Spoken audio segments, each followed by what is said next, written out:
Sveiks, Natarač! Sen neesam ar tevi tikušies, sen neesam parunājušies ar tevi. Cik es atceros, man ļoti patika, man uzrunāja tavs domu gājiens, tavs pasaules redzējums un tas, uz ko tu pats dodies. Zināmā mērā tas ir līdzīgi tam, uz kurien es dodos. Un kā mēs esam jau iepriekš paziņojuši sociālos, ja tu plāno piebiedroties mums cilvēkiem šovasar un nedaudz padalīties ar savu, manā skatījumā, unikālu pieredzi, tāpēc, ka ļoti reti cilvēki ir sastopami, kam ir izdevies īstenot, un kas turpina īstenot, jo neesi pabeidzis, tu vēl turpini iet to ceļu, un tev ir diezgan skaidrs redzējums par to ceļu, kuru tu ej, un ko tu centies iedibināt ko ģimenē, un atstāt tādu kā garīgo mantojumu savos pēcnācējiem. Likās, ka ir bezcerīgi šādu cilvēku, sastāds esi tu, un gribētu nedaudz vairāk, lai tu pastāsti par sevi, gan man, gan mūsu klausītājiem, gan tiem, kurus tu satiksi arī festivālā šovasar. Varbūt nedaudz ieskicē, kas tu esi, no kurienes tu nāc, un varbūt, ko tu šī brīdī dari. Labi, es pamēģināšu sākt no pavisam citas neparastas puses. Kad es biju maziņš, es izaugu normālā Padomju Savienības ģimenē, mamma, tētis, meita, dēls, bet būdams maziņš, es visu laiku gribēju brāļus. Un faktiski Padomju Savienībā vecāki, viņi bija aizņemti ar pasaules glābšanu. Man kā bērnam ļoti gribējās daudz brāļus, daudz māsas. Un faktiski man arī, kad es biju maziņš, man bija kaut kā tādi tā kā redzējumi. Un viens no tiem redzējumiem, viens no tiem sapņiem bija, kad man būs 5 bērni. Un otrs, ko es redzēju, ka tad, kad es būšu vecs, es sēdēšu zem ozola un apkārt skraidīs kā 20-30 bērni riņķī. Tādas man bija tās vīzijas. Tad vēl man bija kaut kādas neaprakstāmas tādas izpausmes. Man patika ķerties paltrakos, kad es biju maziņš. Un es atceros, kad es pirmo reizi tikko pievienojies, aizgāju uz templi, atnācu atpakaļ tajā dotī, tajā paltrakām, un māsa, viņa smējās, viņa teica, es šito jau esmu kaut kur redzējusi. Tā kā viņai tas nebija pārsteigums. Tā kā tā bērnība un jaunība, viņa bija vairāk vai mazāk ietekmēta ar to vidi, kas bija Padomju Savienība, sevišķi tā saucamā družba narodov SSSR, kur nekādas družbas patiesības sakot nebija.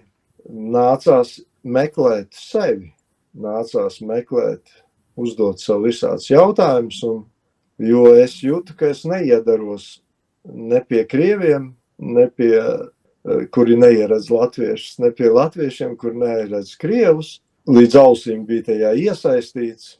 Es meklēju, sevišķi pēc armijas atnācu atpakaļ, kaut kādu pusgadu dzēru, lai to visu tā kā aizmirst. Un tad es sāku tos savus garīgos meklējumus. Un viena no tām galvenajām idejām bija tāda, kad pat cik es dziedāju korī, es gāju dziedāšanas klasē, 11 gadus Jūrmalas pirmajā vidusskolā. Pats paradoxālākais tas, ka es nezinu nevienu noti. Es visu laiku hautūrēju. Es nevienu noti. Vēl šodien nezini? Vēl šodien nezinu nevienu noti, nemāku ne pierakstīt neko. Viss tikai pēc dzirdes. Un kaut kādā veidā es tā kā biju tajā vētrainajā jaunībā, es nokļuvu arī bija tāds aicinājums, tādu nometni, radošo jauniešu nometni. Es atceros, tas bija Katvaros.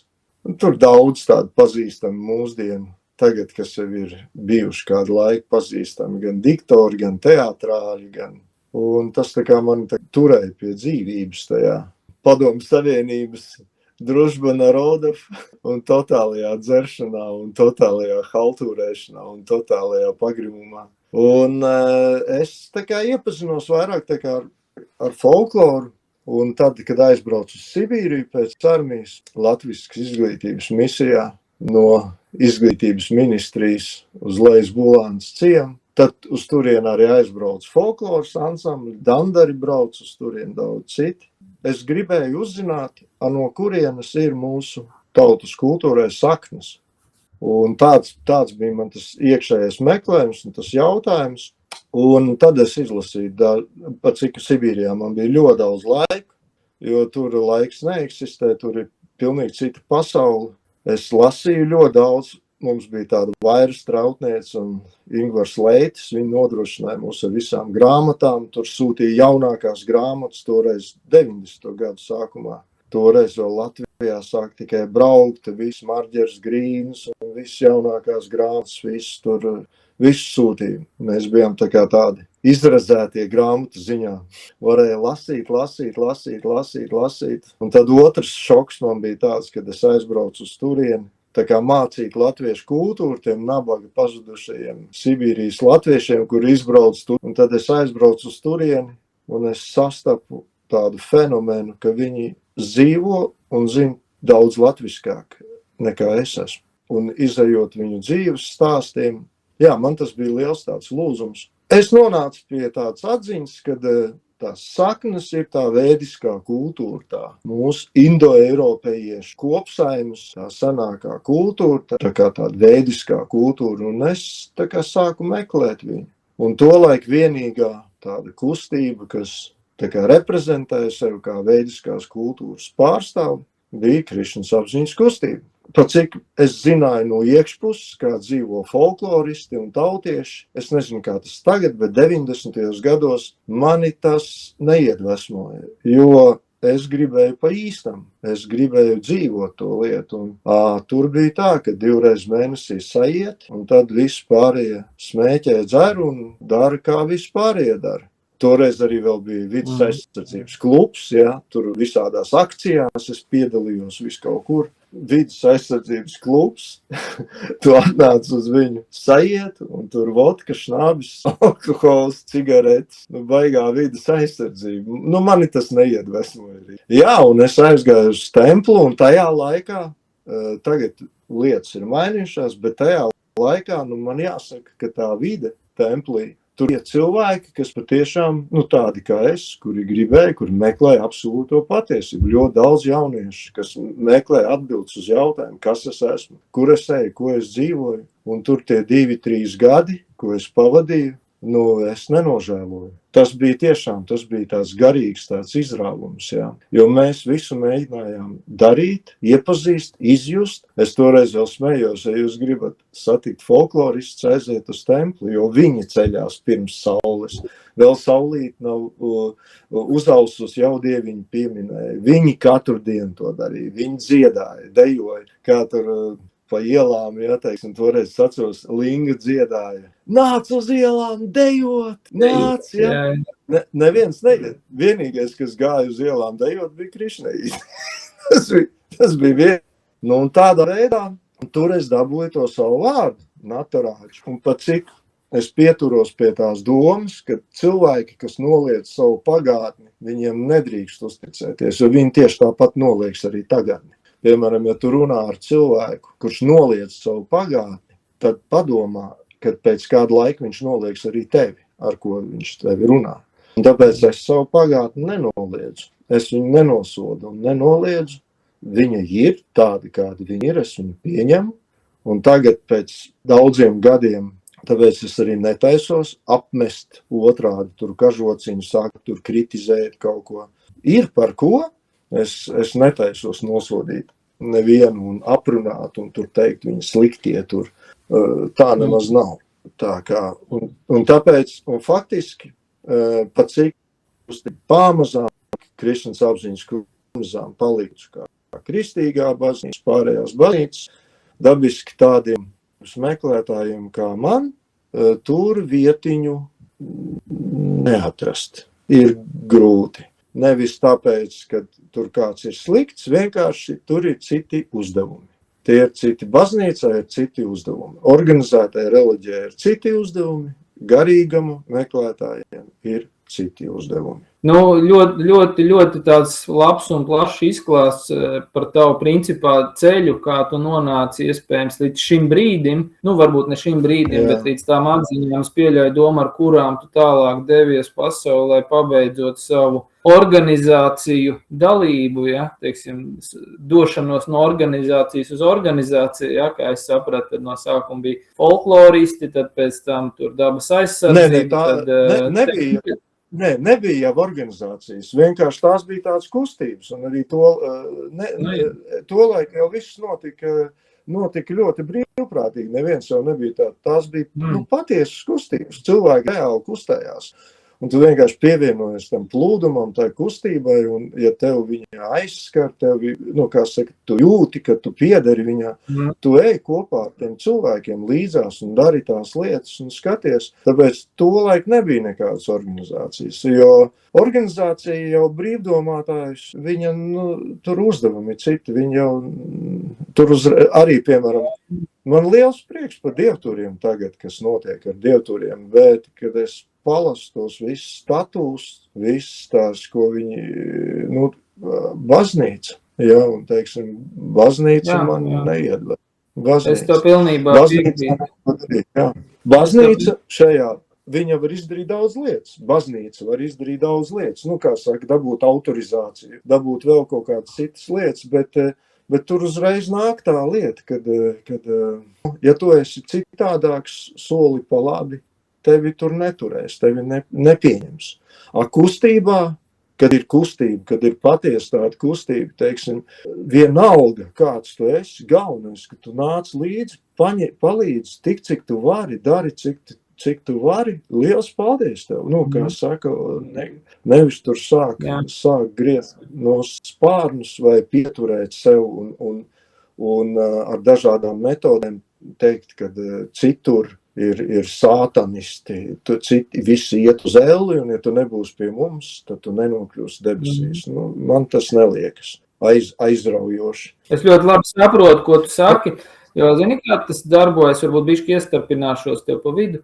Es pilnībā tev piekrītu, ka kustība, kas ir dzīvu cilvēku apvienība bez nekādiem juridiskiem vai sociāliem ierobežojumiem, kad mums ir tādas normas un tādi likumi, bet mums ir kopīga ideja, uz kuru mēs dodamies kopā. Tā ir tā kustība, bet tanī brīdī, kad to pārņem jau juridiskas formas un biznesa ietvari un sociālie dažādi regulējumi, tad šī kustība viņa izbeidzās un viņa pārtop par reliģiju, vai ne reliģiju, bet par organizāciju, kura jau vairs nepieņem to, kas ir ārpus konkrēta ierobežojuma. Tāpēc es tā teiktu, ka viena ir dzīves organisms kustība, kur attīstās aug un visu laiku ir potenciāls uz pārmaiņām, un savukārt tiklīdz mēs viņu iespraužam kaut kādos rāmjos, rāmji ir vajadzīgi, un es tev piekrītu, kā tu saki, arī tās organizācijas ir vajadzīgas, teiksim, ir cilvēki tur, kas ir galīgi aizmaldījušies pa dzīvi, nezinu, tur narkomāns, dzērājs, tur galīgi vēl kaut kas,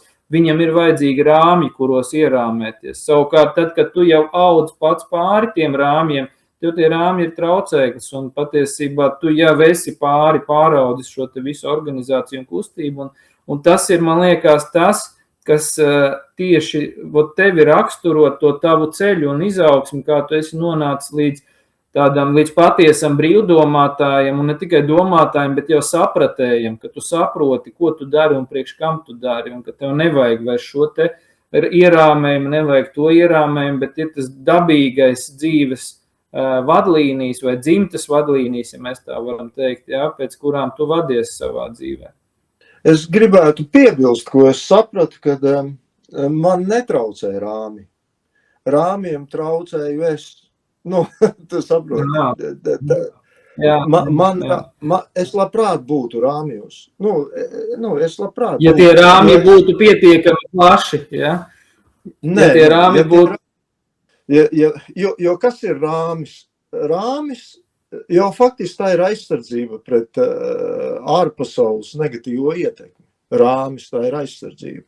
Ja tu esi pietiekoši stiprs pats, tu vari iziet caurā, bet kā lai izdara tā, lai rāmis nesāk nepieļaut un faktiski izslēgts. Saprot, sanāk izslēgts. Un faktiski es pēc tam, kad pēc Ramadāns, kā saka, tad, kad es biju templī, es iepazinos, mums bija viens tāds festivāls uz ielas, visum valdnieku svētki vēl to laiku, un es atceros, toreiz vēl daudz mūziķi nāca, arī bija tādi, un Aigars Grāvers atnāca paskatīties, kas tur ir. Viņš palūdza Aigaram paregulēt tajos svētkos, teiksim, aparatūru.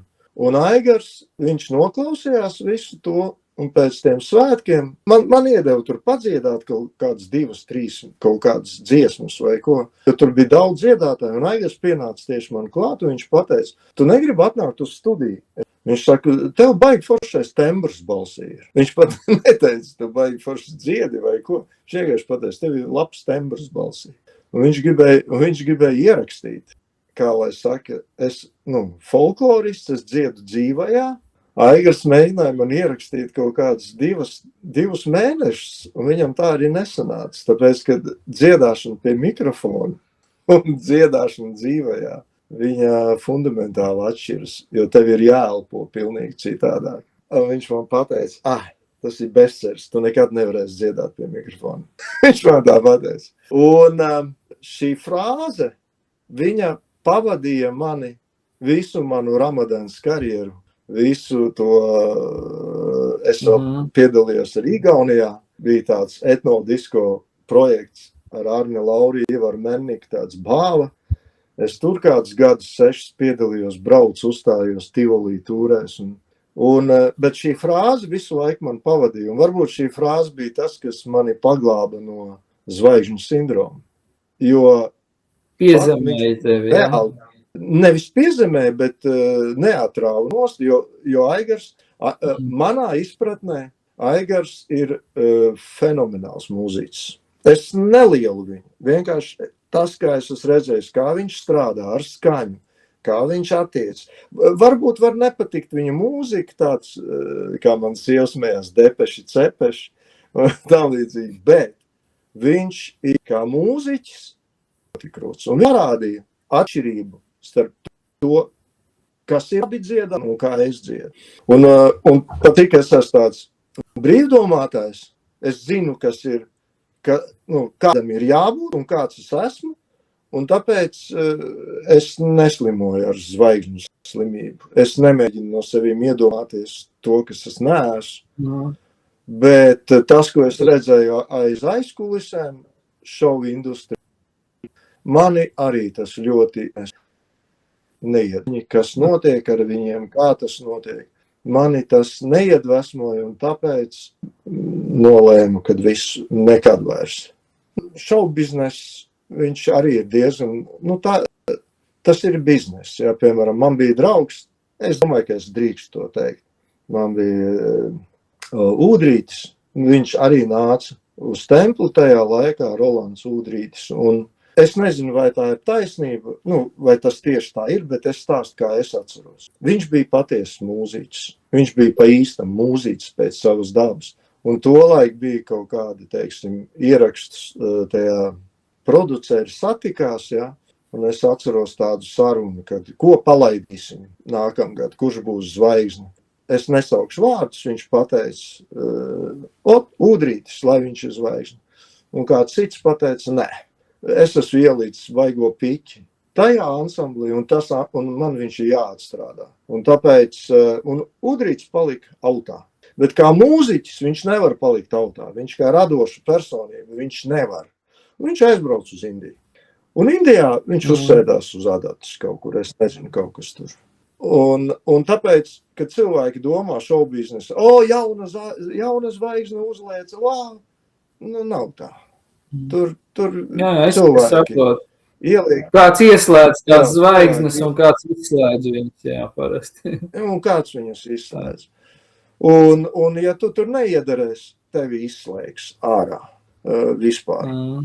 Un pilnīgi pie kājas, vai tu esi Raimonds Pauls, vai Aigars Grāvers, vai kaut kāds dīvainais natarāģis, kurš uzstājās puspliks ar basām kājām un nav sakačājies, nav cipendēls un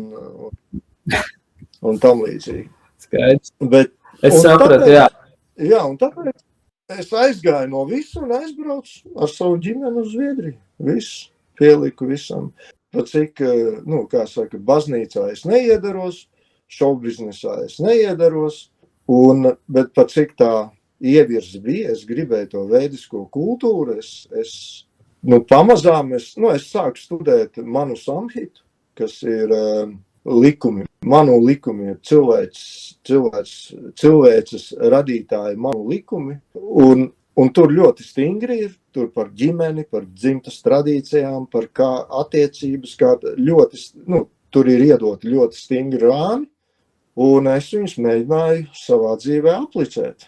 Ārpus baznīcām, ārpus organizācijām, ārpus pilnīgi neatkarīgi, jo visi saka, ka tas nav iespējams, bet ja es pieņemu to, kas ir rakstīts, un ja es patiešām sekot tam, kas ir rakstīts, tad es neapšaubu, es vienkārši mēģinu pielietot, pārbaudu, vai tas darbojas vai nedarbojas. Vai var tā teikt, ka Manu likumi bija tāds kā pagrieziena punkts vai atklāsmes punkts tavā dzīvē, ka tu pievērsies pastiprināt tieši dzimtas tradīcijām, dzimtas tematikai? Nē. Vai bija kāds cits punkts vēl spēcīgāk? Nē, dzimtas tematika, tāpēc es jau teicu, ka pašā sākumā man bija redzējumi. Bet tu jau no sākuma negāji pa to ceļu, tu izgāji ļoti daudz ko pēc būtības un pamatīgu ģimenes dzīvi un to visu. Nē, bet viņa jau sākās, kad man bija neveiksmīga laulība, pēc tās laulības, kad viņa izjuka, es sapratu, kad nekam nav garantija, un tur arī nav jautājums, kāpēc kāds ir slikts vai kāds ir labs, vienkārši tas tā var notikt, nekam nav garantijas. Bija viens periods, kad es sāku šaubīties savos redzējumos, es aizgāju uz templi, kā es saku, tas bija pirms es aizgāju uz templi. Faktiski es aizgāju uz templi, tur es nodzīvoju kāds 2-3 gadus kā mūks, riktīgi, un es esmu, teiksim, savam pirmajam templi prezidentam es esmu ļoti pateicīgs, tāpēc, ka viņš man iemācīja ļoti daudz ko, un tā bija nevis tāpēc, ka viņu kāds, kā saka, tur lika darīt, bet es skatījos, kā viņš dara, kā dzīvo, kā viss notiek, ļoti daudz ko iemācījos, bet pat cik pēc dabas es esmu mākslinieks, un man patīk formas, man patīk, es sapratu, kad es nevaru būt mūks, es būšu nepatiess, es sev melošu, jo sanāk, ka tu runā par vienu, bet savā prātā tu apcerēsi citu kaut ko. Un tad uz templi atnāca mana mīļotā sieviete, mēs kaut kādā veidā iepazināmies, nepagāja ne nedēļu, un es viņai teicu, esi mana sieva. Pēc nedēļas, jā, labi. Un tā bija pirmā sieviete manā mūžā, kas man pateica vienkārši jā. Un es viņai saku, tu zini, kas tev būs jādara? Viņš saka, nē, es viņai tur nosaucu visu rāmus, teiksim. Viņš saka, labi. Un tā mēs dzīvojam. Tā sanāk bija otrā laulība? Jā, tā bija otrā laulība. Cilvēki bieži vien, es vienkārši skatos atpakaļ, man vajadzēja kaut ko nemaņā. Tu izēj cauri, tu dzīvo kaut kādu laiku, tu tā kā atstrādā kaut kādus iepriekšējos, kaut kādus, kas tev ir ielikti. Tu viņus vienkārši atstrādā un faktiski tu dzīvo neapzināti. Faktiski ļoti daudz lietas notiek neapzināti. Un kad cilvēks dara viņus neapzināti, neapzinoties, kas tas ir, tur tiešām ir jāpaveicās. Un faktiski man daudz sākumā teica, tev ir paveicies ar sievu, teiksim, tev vienkārši ir paveicies, un man tas ļoti nepatika, bet tagad pēc šiem 33 gadiem, es varu atzīt, man paveicās. Bet tad nāk nākošais jautājums. Varbūt tev paveicās ar nolūku. Ja tev paveic, varbūt tu vari izdarīt tā, lai arī citiem paveicas. Tas ir, man liekas, pats būtiskākais, un tu to arī, man liekas, dari. Tu dalies ar to, tu dalies ar savu nolūku, stāstot citiem, kā tu to redzi un kā tu dzīvo, un tas arī ir, tas iedod citiem, man liekas, pat tādu kā cerību un iespēju uz to, ka arī būs. Un, man liekas, pirmām kārtām tas viss atspoguļojas jau tavā paša dzimtā un ģimenē pēc būtības. Tajā, ko tu dari, vai tā nesanāk, tā sanāk? Nu, es jau stāstīju, tur jaunībā, ja? Es jau biju riktīgais nacionālists. Man pat, Krievi pa fašistu saukt. Es biju īsts nacionālists. Man reāli sāpēja manas tautas, un es meklēju no tā izēju, ja, teiksim, toreiz, kad es aizgāju uz templi, teicu, tu nodevi savu tautu. Es saku, ko es nodevu? Ja tu esi latvietis, taisam dziesmu karus. Kurš zina vairāk dziesmas? Neviens neko. Viss tikai operē ar kaut kādiem nacionālajiem saukļiem, ar kaut kādu. Bet ja tu esi nacionālists, kur tavi ģimene, kur tavi bērni? Tagad pilna pasaule ir ar baltajiem nacionālistiem, ar visādiem. Bet ko tu pat nenormāli atrast? Tu pat nevari bērnus izaudzēt. Kāpēc tā vietā, lai, teiksim, neierazētu citas nācijas vai tos pašus žīdus vai krievus vai ko, mācies no viņiem. Iemācies. Paņem labāk un izdari labāk pats vēl. Un izdari labāk. Un es personiski runāju ar Marģeru Grīnu, un es viņam galīgi nevarēju piekrist, jo interesanti dievturiem viņiem sākotnēji bija 2 novirzieni. Es aizmirsu, kā sauc to vienu, bet viņi aizgāja pa Brastiņu ceļu. Viņi aizgāja pa to nacionālismu ceļu.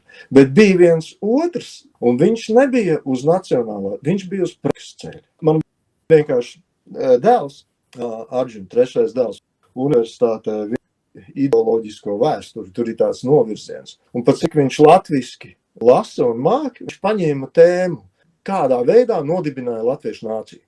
Jo līdz 1860. gadiem tāda termina latvietis, viņš netika lietots. Viņš netika daudz lietots, nebija tāda. Jo, teiksim, tas arī man bija šoks, teiksim, ka bulānieši, kad viņi dzīvoja Bulānā, viņi nesauc sev par latviešiem. Tad, kad 70. gados viņiem izdeva pases, viņiem prasa Viktor. Viņi saka, Bulānsim? Mēs bulānieši. Viņš saka, kā, latvieši, krievi? Nē, mēs no Bulānas. Un ļoti interesanti. Un tas, labi, raksti krievus. Un visās pasēs, 70. gados, kad izdeva pases, viņiem visiem sarakstīja krievi. Latgaļu kolonijas, kas izbrauc, bija 3 reizes vairāk nekā tās kolonijas, kas bija no Vidzemes un no Kurzemes. Es apceļoju tur Omskā, Tomskā un tam bijušās latgaļu kolonijas. Vēl joprojām tur runāja cilvēki nesaprotamā valodā. Neviens ne krievi saprot, ne viņi paši zina, kas tā pa valodu, bet viņi runā tajā valodā. Un tāpēc krievi viņus vienkārši sauc čuhņā. Viņiem pat nosaukumu nebija. Viņi vienkārši aizbrauc, 860. gados iekonservējās, turpināja runāt latgaļu valodā, tad nebija nekāda identifikācija, saproties. Un tāpēc es ar to Grīnu, es ar viņu teicu, klausies, kas ir latvietis? Kā ir ar to, kad pārjūriņu brauc sievas laupīt, tur kurš laupīja, kas ir pusvikīgi. Viņi nav latvieši, jo viņi topīja pa kaut kāds 100% asinu tīrību. Ja, es saku, kur? Kura nav iespēja.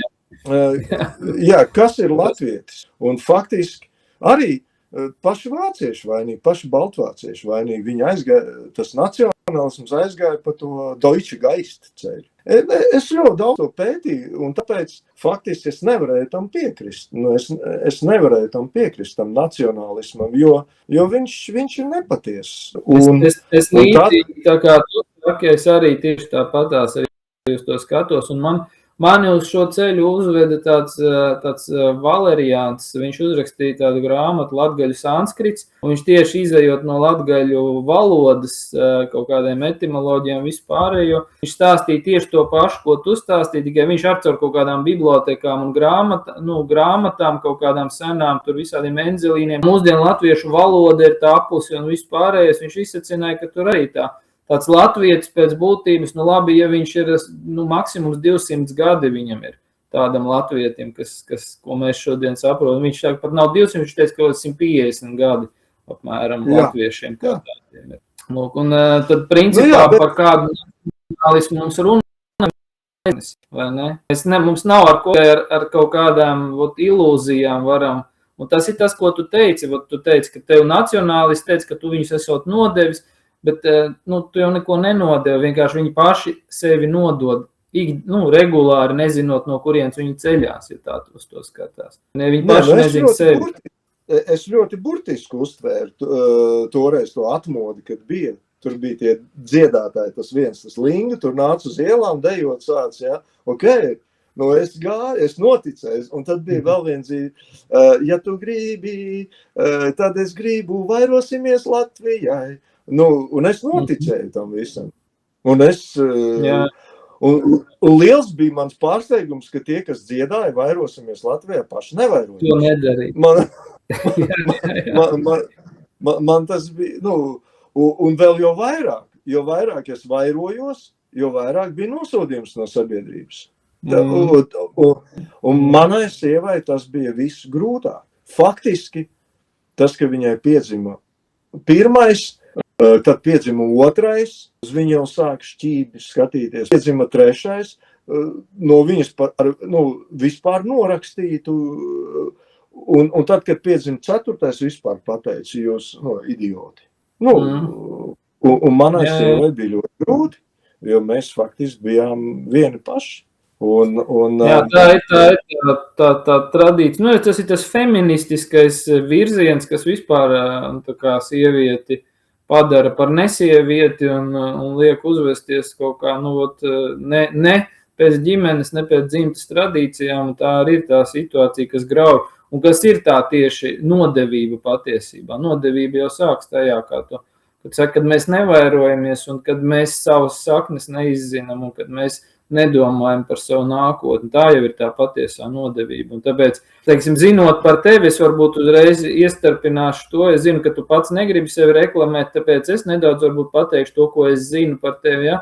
Tad tev tavā ģimenē tev pašam ir 4 dēli no tevis un tavas sievas iznākuši. Ja? Un savukārt tiem ir, es nezinu jau cik mazbērni, tu iespējams minēji, bet es neatcerēšos to skaitu vai papildināt. Un, man liekas, pats viens no svarīgākajiem momentiem, ko tu esi paveicis un kāpēc es arī teicu, ka šādu cilvēku mūsdienās ir sarežģīti atrast, ka tu tiešām pieturies pie dzimtas standartiem vai, varbūt tur vēdiskajiem vai sauksim kā gribam, un ka tu pats uzņemies atbildību kā savu dēlu tēvs un esi sameklējis viņiem līgavas un sievas, ar kurām viņi veido ģimenes, ja, un attiecīgi tas parāda to patiesu tavu zināšanu un izpratnes un apzinātības bagāžu. Man liekas, ka tu esi spējīgs to, kas it kā ir teorijā rakstīts. Daudzam tā ir teorija un tas ir arhaisms, tas vairs nav īsti, ja, bet ka tas tomēr ir īsti un ka tas ir spēks un ka tas darbojās mūsu sabiedrībā joprojām. Un tas vienmēr ir darbojies un darbosies vienmēr. Un tas ir tas, laikam, ko tu saki, ka tie manu likumi, ja, tie cilvēces radīšanas likumi, viņi jau nekad nemainīsies. Vienkārši mēs nododam paši sevi, nezinot šīs lietas un neapzinoties. Vai es pareizi saprotu, un varbūt tu man vari papildini, kā tur īsti bija un kā nebija. Es saprotu, ka tas nebija viegls ceļš, ka tas ir liela atbildība un nav tik ātri un viegli atrast piemērotu līgavu savam dēlam, un es pieļauju domu, ka arī tiem, kam ir meitas, visticamāk arī nav tik viegli atrast piemērotus vīrus šodien, ja, mūsdienu apstākļos, un tieši dēļ šīs te zemās apzinātības un neizpratnes par to, ko un priekš kam mēs šī dzīvē daram vispār. Varbūt tu vari nedaudz papildināt, jo ko es... Pateicoties šim dzīves gājumam, es esmu nonācis pie tā, ko es meklēju. Pat cik es gāju meklēt tos saknes mūsu tautas kultūrā, es gāju meklēt saknes, es tagad atradu tās saknes. Es esmu nonācis pie vēdām un nepastarpināti esmu studējis un es lasu, man palīdz vecākais dēls, kurš arī gāja Upsalas universitātē, studēja vēdisko sanskritu, tieši vēdisko sanskritu. Un jau būs 2 gadi, un es nepastarpināti, viņus tagad studēju, lasu, mācos no galvas, jo, lai sekot kaut kam, tev ir jāzina, kam tu seko. Nevis pierakstītam grāmatā vai datorā vai kur, tam ir jābūt galvai. Tāds ir princips. Un lasot vēdus un lasot zinātniekus, ļoti daudz zinātniskais darbs, ļoti daudz, ko ir izlasīts, es pamazām nonāku pie tām savām saknēm un var teikt tā, ka dzimta un dzimtas tradīcija, tā ir vēdiskā kultūra. Tas ir viens. Otra lieta – ugunsriti, ūdensriti, esamības, es teikšu, esamības dažādo aspektu godināšana, realitātes pieņemšana, apzināti, kas atrodas tev apkārt. Un caur šīm studijām es tā kā mēģinu, pat cik es eju atpakaļ pie tām saknēm, es esmu nonācis līdz proto-indo-eiropiešu kaut kādai reliģijas atskārsmē, sapratnē, ar to bagāžu, kas man ir, viņi man ļoti palīdz, teiksim, tā pati Krišnas apziņas kustības filozofija, viņa ir fantastiska. Filozofija ir vienkārši fantastiska, jā, teiksim, bet ja cilvēki nedzīvo atbilstoši tai filozofijai, nav nekāda jēga. Tu nevari godināt vēdisko dievu un dzīvot kā moderns feminists. Tu nevari to darīt. Tas vienkārši, tas nesaies kopā. Tas vienkārši neies kopā. Un kas ir dievs? Mācība par dievu un dievs, tās divas dažādas lietas. Es nesaku, ka mācība par dievu nav vajadzīga, ka viņa ir slikta, bet tā ir bet dievs, kas ir dievs, tur katram ir jāiet un jāmeklē pašam. Ja cilvēks nenodarbojas ar to savu garīgo attīstību, viņš noteikti nonāks strupcelēs. Noteikti nonāks stopā, strupcelēs un tur nebūs. Un tāpēc cilvēkam viņam pastāvīgi, viņam ir jānodara. Un tāpēc tā teiksim. Jā, nedaudz festivāla laikā es ceru, ka tu nedaudz mums pastāstīsi, padalīsies gan par minēju tā, ka es saprotu, ka tu mums nedaudz nodemonstrēsi no tām lietām vai novadu rītu un arī ūdens rītu un daudz citas lietas pastāstīsi festivāla ietvaros. Es saprotu, ka tu ar to nodarbojies jau gadiem ilgi, un tā ir neatņemama tavas dzīves sastāvdaļa, kas arī tev palīdz pilnvērtīgāk, kā lai saka, satuvoties un būt kopā ar saknēm, ar savu realitāti, ar senčiem un ar to, ko mēs dēvējam par dzimtu, bet diemžēl ne visi līdz galam šodien izprot tas jēdzienu patieso nozīmi. Un tagad tu minēji arī saikni ar Dievu, jo kas gan Dievs mums ir, ja mēs, kā lai saka, nesaprotam, kas mēs paši esam, un kādu lomu mēs tajā spēlējam. Un man uzrunāja tas, ka tu šo te ceļu ejot, esi nonācis pie tādas sava redzējuma un izpratnes, kas tev ļauj pašam pa dzīvi iet un pieturēties pie šīm te lietām un neļauj nomaldīties, ar ko manā skatījumā šodien lielākajai daļai sabiedrības ir problēmas. Visi maldās, klīst un pazūd kaut kur un nesaprot, ko paši meklē un ko dara kādās dzīves situācijās. Man pašam ir nācies runāt ar diezgan daudz cilvēkiem, un es saprotu, ka cilvēkiem ir tik maz sapratnes par to, kas viņi patiesībā ir, un no tā arī ceļās lielākā daļa problēmas un bēdas viņu dzīvē. Un tāpēc es ceru, ka tu ar mums padalīsies, kad būsi klātesoši pie mums ar šīm te zināšanām un izpratni par to un uguns rītu un ūdens rīta vadīšanas procesu un tā nozīmi. Varbūt tu vari nedaudz ieskicēt, teiksim, kā tas, ko tas viss notiks. Es tagad esmu nonācis līdz, kā jau es teicu, esamība, realitāte un ūdens, uguns. Skatāmies tajā attīstībā,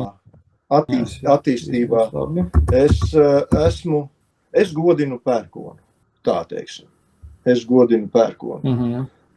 Slāvi to saka pirun, sanskritā vēdās ir parģaņa, kādā veidā tas notiek, un tāpēc es saku parģaņa, bet man ir saprotams, ka tas ir pirun, pērkunas, jā. Bet, kad cilvēki, jo ir aspekti, ir vairāki aspekti, teiksim, ūdenim ir vairāki aspekti. Ir sākotnēji ūdeņi, ir ārēji ūdeņi, ir iekšēji ūdeņi. Tas, kas mani pārliecināja, jo te nav jautājums par pārliecinājumu, bet ko es atklāju un kas man liekas vienkārši neiedomājami. Ja mēs palasam dainas par pērkonu, Rigvēdā ir saglabājušās tikai pāris sūktas, ir pāris dziedājumi pērkonam, par džaņiem 3. Tikai 3. Un daudz zinātnieku uzskata, ka tas ir pārpalikums no iepriekšējās soli atpakaļ tās kultūras, jo Rigvēda pēc savas būtības ir attīstījums.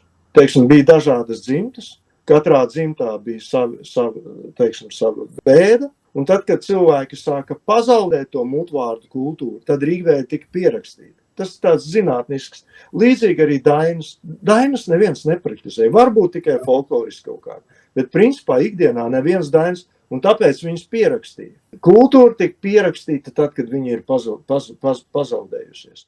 Man arī tas bija liels pārsteigums, aizbraucot uz Sibīriju, neviens nezināja dainas. Bulāni, viņi zināja ziņģes, viņi dziedāja ziņģes. Teiksim, uz augstā klinšu kalnā sēž jauka meitiņa, tai mēnesnīca prasa, vai esi laimīgā.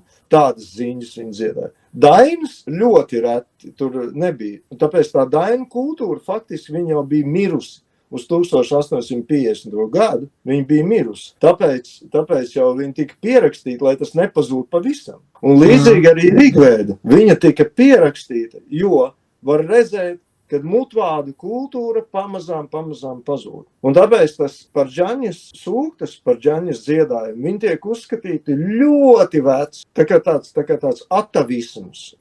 Jo tie esamības aspekti, kuri bija saistīti ar pērkonu, ar Pirunu, par Džaņu, viņus pārņēma 3 dažādi attīstījumi. Indra, Višnu Nārājana un Rudra. Iekšēji ūdeņi, Rudra, ārsniecība ūdeņi, Indra, debesie ūdeņi, tur potnēji ūdeņi, Višnu Nārājana. Bet pirms šī attīstījuma bija Piruna par Džaņu. Saproties? Tā.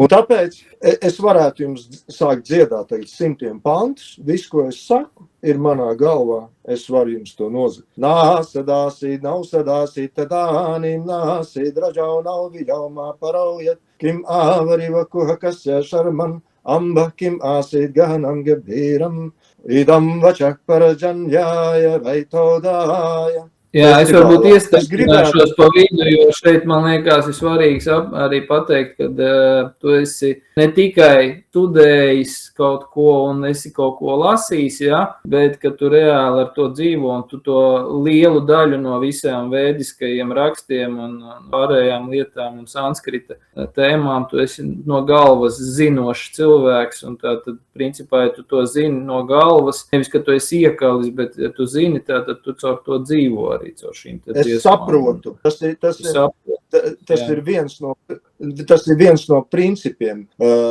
Tas ir veidiskais princips. Ričau akšarai paramaivi jauman. Ričas, jeb tās vārsmas, akšaras, zilbes ir augstākā maivieta, augstākā joma. Paramaivi jauman, jasmindaivā, addi nišaidu, višvai nišaidu, kurā visi dievi ir nosēdušies. Jasmindaivā, addi višvai nišaidu, visi nosēdušies. Ja? Jastanna vaida, kim ričā karišati. Kas to nezin? Ko gan viņš ar tām ričām darīs? Ja ir tad vidus, tā imāsam āsatai. Tie, kas to zina, viņi sēž šeit apkārt.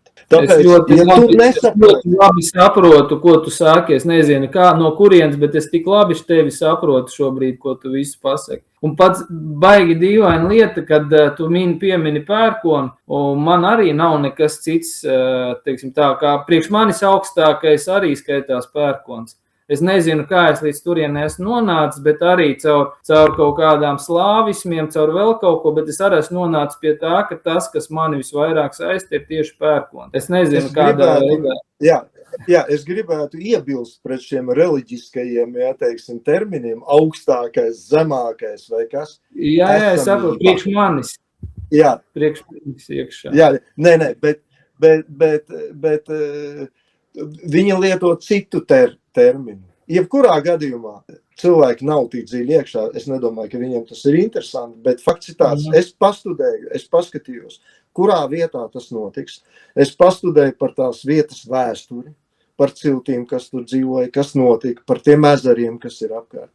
Es pastudēju, viņi negodināja uguni tik daudz, kā to darīja kurši. Viņi godināja ūdeni un viņi godināja zemi. Un tāpēc es domāju, ka, ja man tiks ļauts, es atdošu godu tai vietai, tai zemei, tiem senčiem, tai tautai, un es novadīšu ugunsrītu pērkonu. Man liekas, tas būs vietā ļoti, ļoti piemērots tai vietai, jo tur Ne pats varbūt pērkons, bet pērkons arī, bet zibens tur ļoti daudz uzdarbojās. Man malku gādā tikai zibens tur. Es nevienu koku nezāģēju, man zibens vienkārši cērt kokus nost, un es tikai atnāku savācu pa zemi. Man malka nav jāmeklē, vienkārši zibens katru gadu nošķeļ pa kādam milzīgam kokam lejā tur un viss tur. Mums bija gan viens liels dižozols, par ko diezgan žēl, bet tur ir savu vēsturi un stāsts par to, viņš ir tiešām milzīgs tur ozols tāds bija. Un viņš pusi nošķēla nost.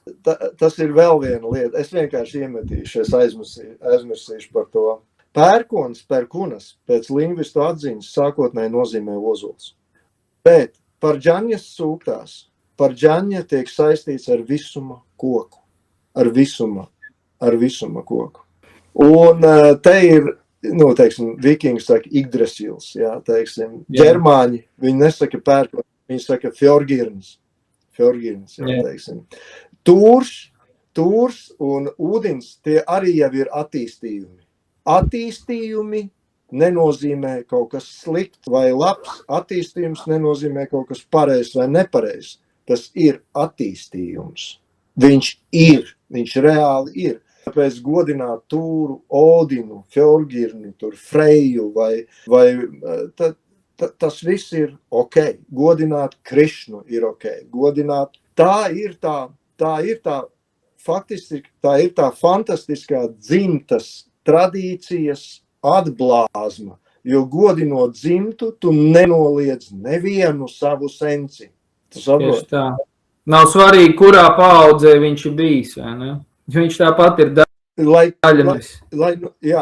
Lai no kurienes viņš nebūtu nācis, lai kas viņš arī nebūtu, tu viņu nenoliedz. Jo tu esi tāds pats attīstījums, un tev būs attīstījumi. Un tāpēc tā dzimtas godināšana mums ir jāiemācās. Man ir ļoti daudz ko stāstīt. Es atstāšu festivālu. Par kā. Es sapratu, jā. Es jau saprotu, ka mēs jau tagad ieejam jau tādās dziļākās tēmās, un man liekas, ka tas būs ļoti svētīgi, ka tu par šo padalīsies festivāla laikā. Varbūt tu vari nedaudz vēl ieskicēt, jo es saprotu, ka tu arī dalīsies ar nedaudz tādām kā zobenu kustību tēmām. No kurienes tas nācis un kā tu pats līdz tam aizgāji un kāpēc tu izvēlējies kā šādu te, sauksim viņu disciplīnu, bet izpausmes veidu, ko tas priekš tevis nozīmē un kas tas tāds būs, ko mēs varam sagaidīt, kā tas izskatās, varbūt var nedaudz ieskicēt vārdos. Tas bija zināmā mērā protests. Kad es aizgāju templi, paliku par veģetārieti, es lasīju tās Bhagavad Gītu un citas grāmatas, un tur tiek runāts par āriešu kultūru. Un tu lasi ārieši vareni, super, stipri, spēcīgi karotāji. Un tur tā stereotips par krišnītiem bija, ka viņi ir stulbi, vāji, aprobežoti, vienkārši kaut kādi sektanti. Man apkārt bija puiši, kas bija sanākuši tādu pašu kā es, meklētāji, spēcīgi, tur karotāji no specnaziem. Es saku, tas pusotrs gads, 2 gadi, ko es nodzīvoju templī, es pat nezināju, ka ir kaut kāda organizācija vai kaut kā. Es vienkārši dzīvoju tā kā kustībā kopā ar tiem džekiem un bija riktīgi forši. Un man riktīgi kremta, kad ir tas stereotips, kad krišnaīti ir stulbi, tur nav tie puiši, visi bija, lielākā daļa viņi tā, ir kurais, teiksim. Arī tas, tāpēc, nav Krišnas apziņas kustības sekta, tāpēc, ka sekta nevienu nelaidīs projām, uz Krišnas apziņas kustību atnāk, teiksim, no 100 cilvēkiem paliek varbūt 2.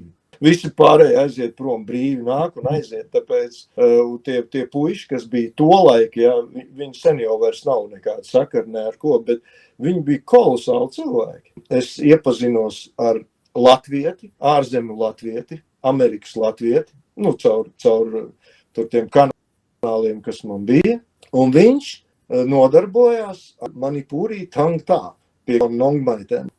Saka, tāda ļoti sena kaujas māksla.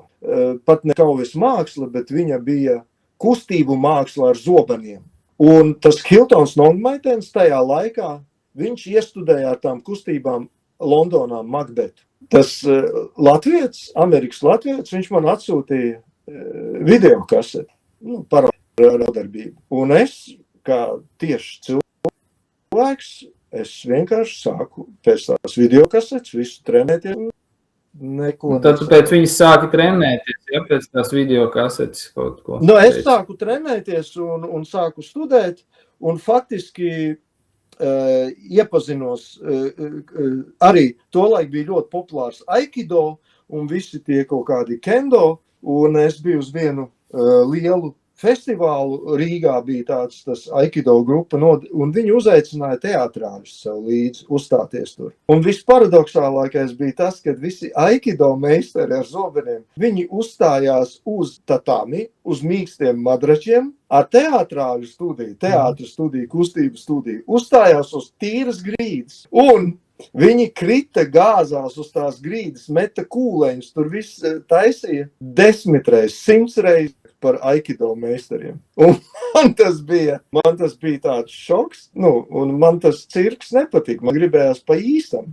Tieši tas Manipūrī Tanktā, viņi pārstāv to vēdisku, tas ir vēdiskās kaujas mākslas attīstījums Manipūrā, Indijas, teiksim, tajos austrum un ziemeļaustrumos lielu pārsteigumu. Kiltons Nogmaitens tajā video viņš tieši rādīja, ar ko atšķirās no cirka, no mākslīgām kustībām. Un faktiski tā es sāku trenēties. Es 8 gadus notrenējos katru dienu pa 2-3 stundām. Jo, lai uztaisītu vienu horeogrāfiju, 3 minūtes, tev vajag 3 mēnešus rukāt un taisīt horeogrāfiju. Jā, kustību māksla. Tas nebija viegli. Un tā īstu kustību.